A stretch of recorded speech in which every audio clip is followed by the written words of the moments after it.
Hope TV ప్రేక్షకులకు యేసుక్రీస్తు నామములో వందనములు శుభములు తెలియజేస్తున్నాను.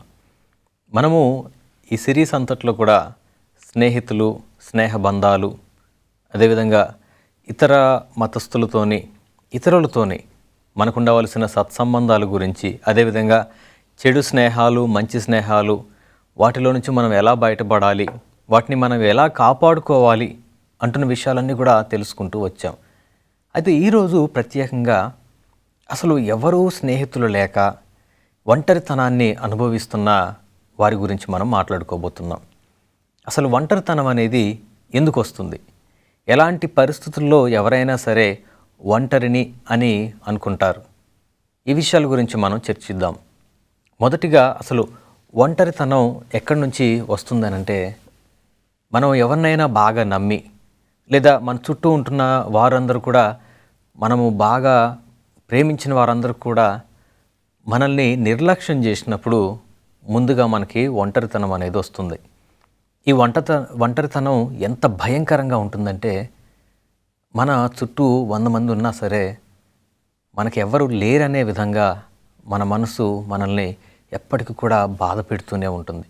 ఈ ఒంటరితనం అది స్వయంగా అనుభవిస్తున్న వారికే కానీ, ఒక పక్కన వారికి మనం కంప్లీట్గా మనం అనుభవిస్తున్న బాధను కూడా మనం షేర్ చేసుకోలేనంత భయంకరంగా ఈ ఒంటరితనం ఉంటుంది.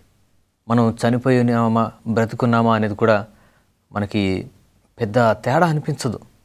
ఎందుకు ఈ బ్రతుకు అనే స్థితిలో మనం ఉంటాం. మన చుట్టూ ఎంతోమంది ఉండవచ్చు.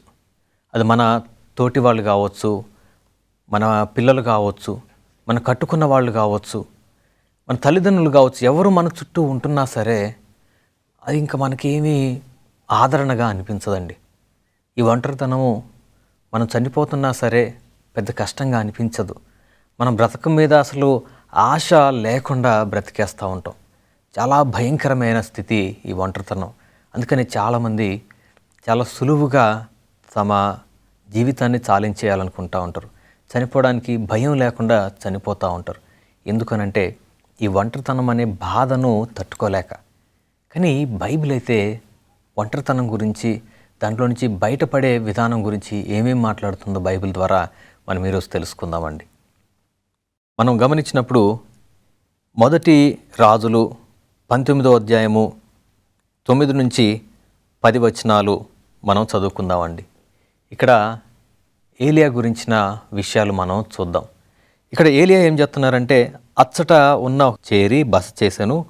యెహోవా వాక్కు అతనికి ప్రత్యక్షమై, ఏలియా ఇచ్చట నీవేమి చేయుచున్నావని అతను అడుగుగా, ఇశ్రాయేలు వారు నీ నిబంధనను త్రోసివేసి నీ బలిపీఠమును పడగొట్టి నీ ప్రవక్తలను ఖడ్గము చేత హతము చేసిరి. సైన్యములకు అధిపతియగు దేవుడునగు యెహోవా కొరకు మహారోషము గలవాడనై నేను ఒక్కడను మాత్రం మిగిలి ఉండగా వారు నా ప్రాణమును కూడా తీసివేయటికై చూస్తున్నారని మనవి చేస్తూ ఉన్నారు. ఏలియా ఏం చేస్తున్నారంటే దేవుని పరిచర్యలో ఉన్నారు. యెజబేలు లాంటి భయంకరురాలైన రాణికి ఎదురుగా నువ్వు వెళ్ళాలని చెప్పినప్పుడు యెజబేలు తన ప్రవక్తలందరినీ కూడా ఎదిరించి వాళ్ళని చంపేసిన రోషము కలిగిన ప్రవక్త ఏలియా.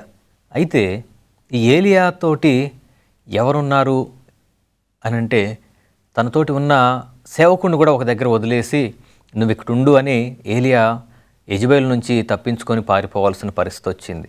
ఆ కేరేతు వాగు దగ్గర తను ఉన్నప్పుడు తనకి కాకులు ఆహారం తీసుకొచ్చి ఇవ్వడం మనం చూస్తూ ఉన్నాం. ఆ సమయంలో అడుగుతారు, నేను నా పితరుల కంటే కూడా గొప్పవాడిని కాదే, నా ప్రాణం తీసుకో నువ్వు అని.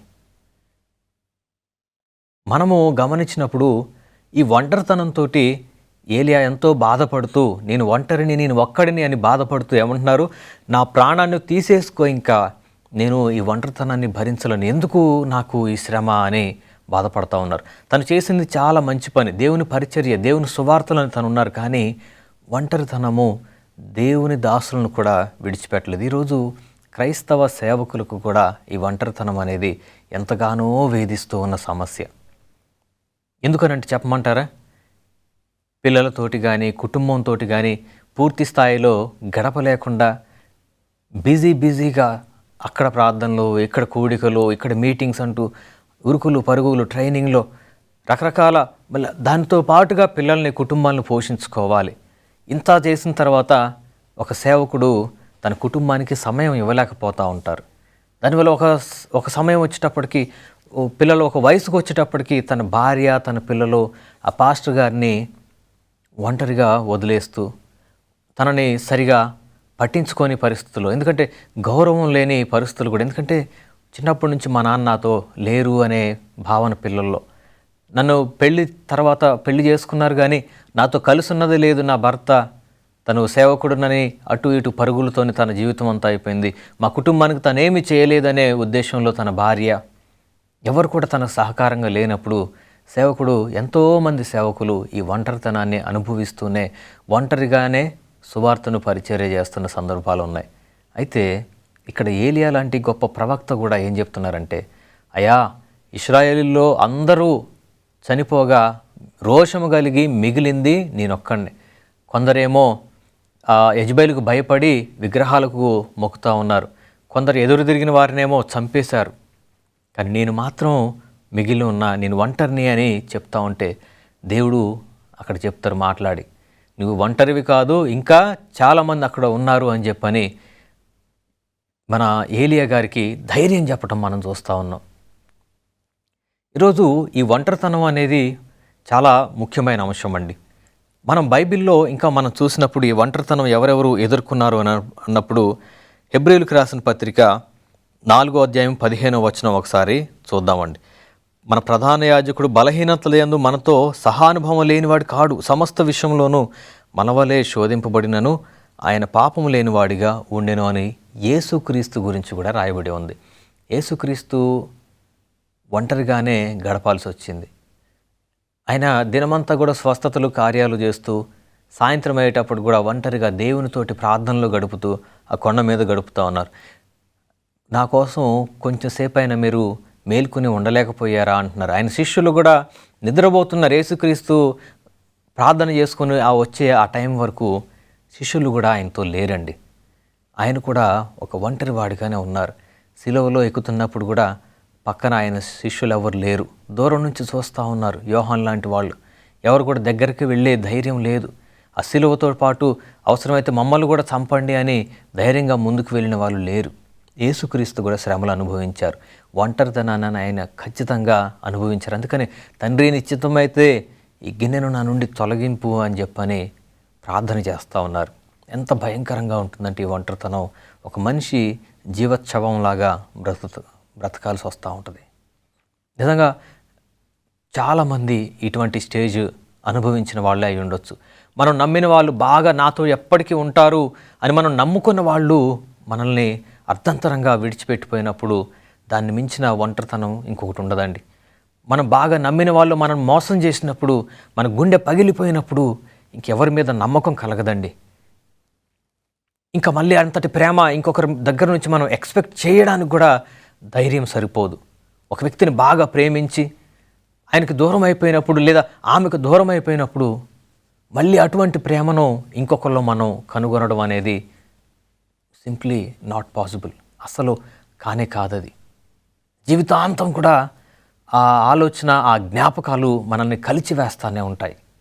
కానీ బైబిల్ ఏం చెప్తున్నదంటే, పాతవి గతించిపోయాను, ఇదిగో కొత్తవాయను అని మాట్లాడుతూ ఉన్నారు. పాత విషయాలు మనం జ్ఞాపకం చేసుకొని మనల్ని మనం బాధ పెట్టుకోవడం తప్ప దానివల్ల ఉపయోగం ఏమీ లేదండి. ఆ ఒంటరితనం నుంచి మనం బయటికి రావాలి. దీనికోసం బైబిల్ ద్వారా దేవుడు మనతో మాట్లాడుతూ ఉన్నారు. యేసుక్రీస్తు కూడా తను కూడా ఈ ఒంటరితనాన్ని అనుభవించిన వారి కష్టాలు, ఇబ్బందులు, మనం ఎదుర్కొనే శ్రమలన్నీ కూడా ఆయనకు తెలుసు. ఇంకా మనం ముందుకు వెళ్తే ఈ విధంగా రాయబడి ఉంది మత్తయి సువార్త 26వ అధ్యాయం 56వ వచనంలో, అయితే ప్రవక్తల లేఖనములు నెరవేరినట్లు ఇదంతయో జరిగినని చెప్పాను. అప్పుడు శిష్యులందరూ ఆయనను విడిచి పారిపోయారు. 3.5 సంవత్సరాలు ఆయనతో పాటు ఉన్నారు. కొంతమంది అయితే ఇంకా ఆయన చిన్నప్పటి నుంచి కూడా పరిచయస్తులు యేసుక్రీస్తుతో పాటు ఉన్నారు. ఆయన శిష్యుల్లో ఆయన సిలువ వేసే టైంకి ఎవ్వరూ లేరండి. ఆయన విడిచిపెట్టి పారిపోయారట. ఎంత దుఃఖకరమైన సమయం. ఆయన సిలువలో ఉండి చూస్తే ఆయనకు సంబంధించిన వాళ్ళు ఎవ్వరు కూడా అందుబాటులో లేరు. ఆయన తీర్పు తీరుస్తున్నప్పుడు కూడా ఎవరైనా సరే దూరం నుంచి చూశారు, కానీ దగ్గరకు వచ్చి ఎన్ని ఇబ్బంది పెట్టొద్దని ధైర్యంగా వాదించిన వాళ్ళు, ఆయన తరపున నిలబడ్డ వాళ్ళు ఎవరూ లేరు. అన్ని సంవత్సరాలు అందరి కోసం సేవ చేసిన యేసుక్రీస్తు కోసం నిలబడడానికి ఒక్కరు కూడా లేరు. అందుకే వాక్యం ఇక్కడ సెలవిస్తూ ఉన్నది, ఆయన విడిచి అందరు కూడా శిష్యులు పారిపోయారు అని. మనకి కూడా ఏదైనా ఇబ్బందులు వచ్చినప్పుడు, ఏదైనా సమస్య వచ్చినప్పుడు అన్ని రోజులు మన చుట్టూ ఉన్నవారు ఎవరైనా సహాయం చేస్తారు, ఏ ఒక్కరైనా మనకు సహాయపడతారని చూస్తూ ఉంటే చివరికి ఏం మిగులుతుందండి? మనం ఒక్కరమే మిగులుతాం, లేదా మనల్ని నమ్ముకున్న మన కుటుంబం మాత్రమే మన ఎదురుగా ఉంటుంది. ఆ సమయంలో ఏం చేయాలి? ఎలాంటి నిర్ణయాలు తీసుకోవాలి? మనం ఎలాంటి నిర్ణయంతో ముందుకు వెళ్ళాలి? అక్కడ ఎలాంటి ధైర్యం మనం కనపరచాలి అనేది ఒక్కసారి బైబిల్ ద్వారా తెలుసుకుందాం. ఇంకా మనకి వాక్యం ఏం సెలవిస్తూ ఉన్నదంటే 2 తిమోతి 4:16-17 వచనాలు. నేను మొదట సమాధానం చెప్పినప్పుడు ఎవడునూ నా పక్షంలో నిలవలేదు, అందరూ నన్ను విడిచిపోయిరి.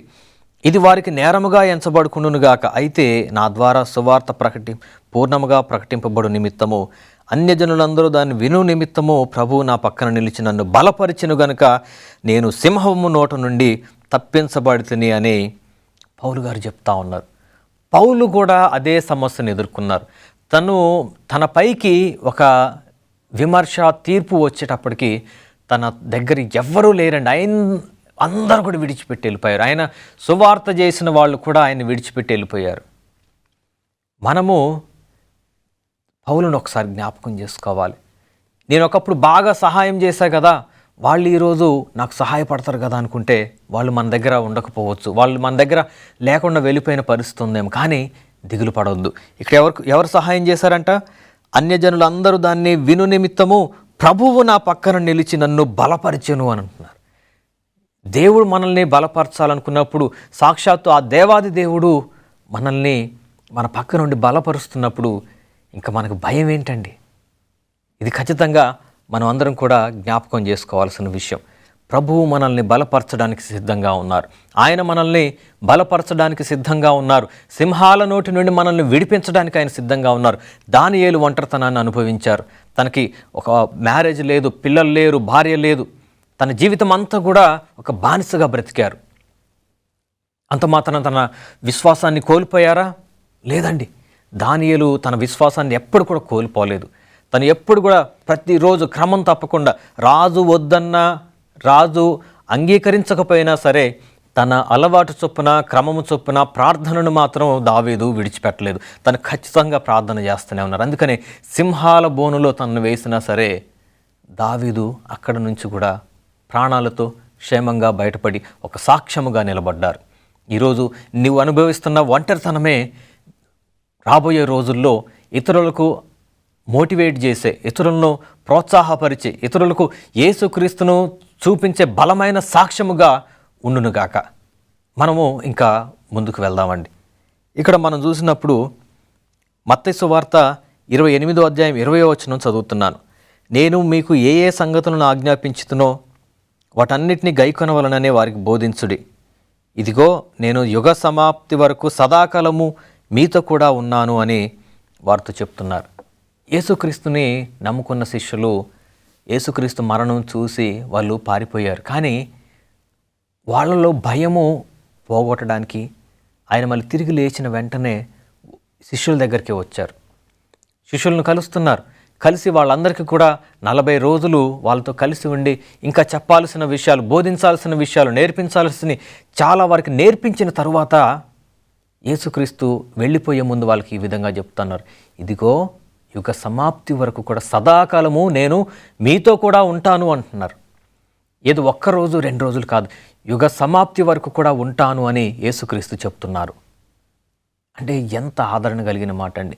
మనుషులు మనతోటి చెప్తారండి, పెళ్లి చేసుకునేటప్పుడు వాగ్దానాలు ఉంటాయి. ఇదిగో నేను లేమి అందును కలిమి అందును చివరి వరకు కూడా తనతో ఉంటాను అని.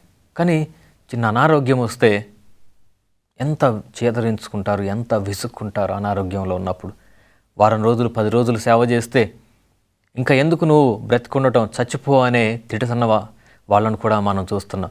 భార్య కావచ్చు, భర్త కావచ్చు, ఎవరు కూడా అతిథులు కాదండి.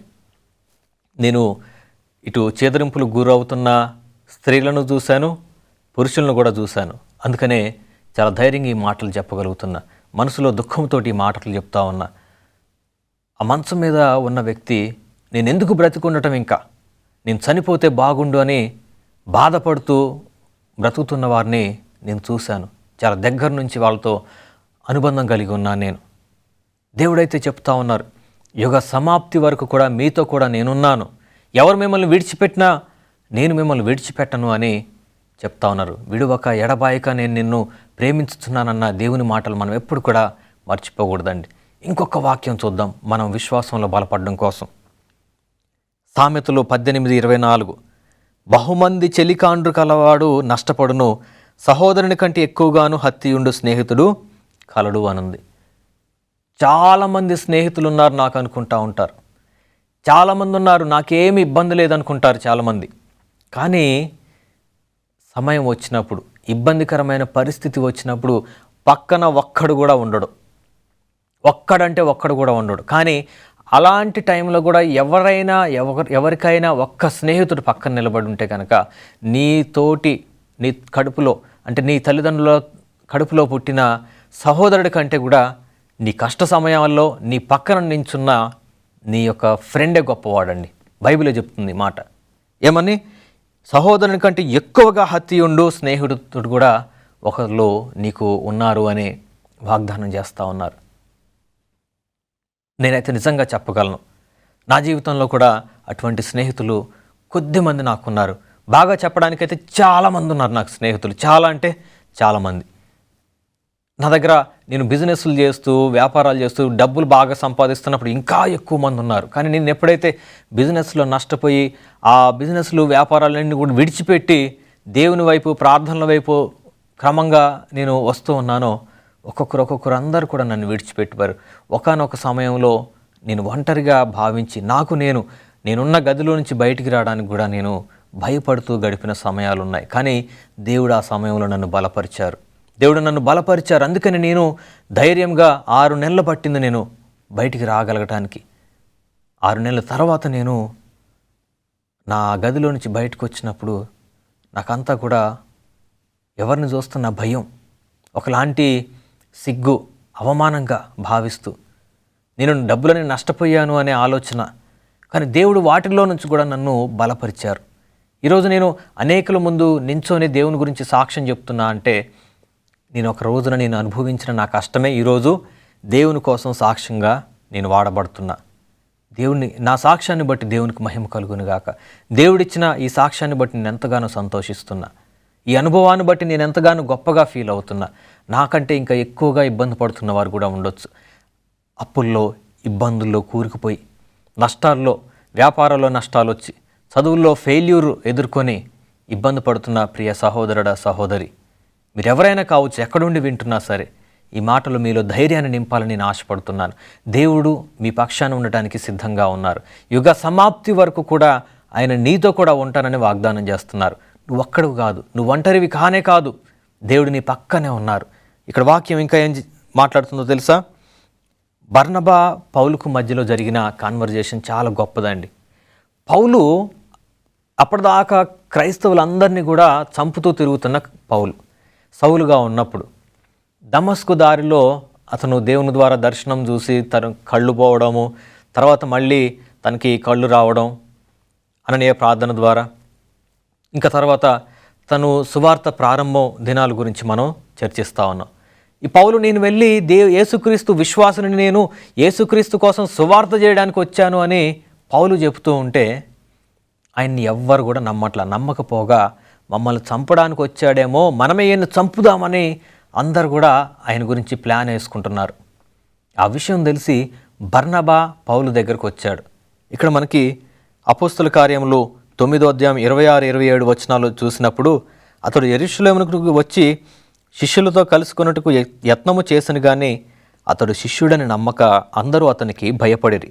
అయితే బర్నబా అతనిని దగ్గరకు తీసి అపోస్తలుల యొద్దకు తోడుకొని వచ్చి, అతడు త్రోవలో ప్రభువును చూచిననియు, ప్రభువు అతనితో మాట్లాడిననియు, అతడు దమస్కులో యేసునామమును బట్టి ధైర్యముగా బోధించిననియు వారికి వివరముగా తెలియజెప్పిను అని ఇక్కడ రాయబడి ఉంది. బర్నబా పౌలు మనసును చూశారండి. అందువల్లనే అప్పటి వరకు కూడా వాళ్ళకి శత్రువుగా ఉంటూ ఒక ప్రమాదకారిగా ఉన్న వ్యక్తిని మిత్రుడుగా అంగీకరించాడు బర్నబా. అందుకని మిగతా అపోస్తలుల దగ్గర కూడా తీసుకొని వెళ్ళి పౌలు గురించి ఇంట్రొడక్షన్ ఇస్తూ ఉన్నారు. నేనైతే నమ్ముతున్నా పౌలు కోసం నిలబడి ఆ సమయంలో అప్పుడు పౌలుకంటూ ఇంకేం లేదు. తన ఉద్యోగం వదిలేశారు, తన విశ్వాసాలు వేరే. మొదట తను యూదుల విశ్వాసంతో ఉండేవాడు. కానీ ఎప్పుడైతే యేసుక్రీస్తుని గురించి తెలుసుకున్నాడో తన పూర్వపు అలవాట్లు, పద్ధతులు, ఆచారాలు అన్నిటిని విడిచిపెట్టి యేసుక్రీస్తును నమ్ముకొని యేసుక్రీస్తును రక్షకుడిగా అంగీకరించి ఆయన పరిచర్య చేయాలని బయటకు వచ్చినాక అతనికంటూ ఒక సపోర్ట్ లేదు ఎక్కడి నుంచి కూడా. క్రైస్తవులు కూడా తనను చేర్చుకోలేని పరిస్థితుల్లో బర్నబా అపోస్తుడైన పౌలుకు సహాయం చేశారు, తన పక్షాన నిలబడ్డారు. దుర్దశలో నిలబడిన స్నేహితుడు అతను అపోస్తులు పౌలుకి బర్నబా. నీ కోసం కూడా ఎక్కడో ఒక దగ్గర దేవుడు ఒక బర్నబాను సిద్ధపరిచే ఉండవచ్చు. నా కోసం ఒక బర్నబాను దేవుడు సిద్ధపరిచే ఉండవచ్చు. మనల్ని దేవుడు విడిచిపెట్టలేదండి. అసలు దేవుడు మనల్ని ఎప్పుడు కూడా విడిచిపెట్టరు. ఈ మాటలు మీరు పదే పదే జ్ఞాపకం చేసుకోండి. ఇంకా వాక్యం ఏం సెలవిస్తూ ఉందో చూద్దాం. కీర్తనలో 68వ అధ్యాయము 10వ వచనంలో ఈ విధంగా రాయబడి ఉంది. నీ సమూహము దానిలో నివసించును దేవా, నీ అనుగ్రహము చేత దీనులకు సదుపాయము కలుగజేసితివి అని ఇక్కడ రాయబడి ఉంది. అదే ఇంగ్లీష్లో అయితే మనం గమనించినప్పుడు ఇంకా దేవుని యొక్క సమూహము మనతో పాటు నివసించడానికి సిద్ధంగా ఉన్నారు. మనము ఎక్కడ ఉన్నా సరే దేవుడు మనకి అన్ని సదుపాయాలు ఇవ్వడానికి కూడా ఆయన సిద్ధంగా ఉన్నారని వాక్యం సెలవిస్తూ ఉన్నది.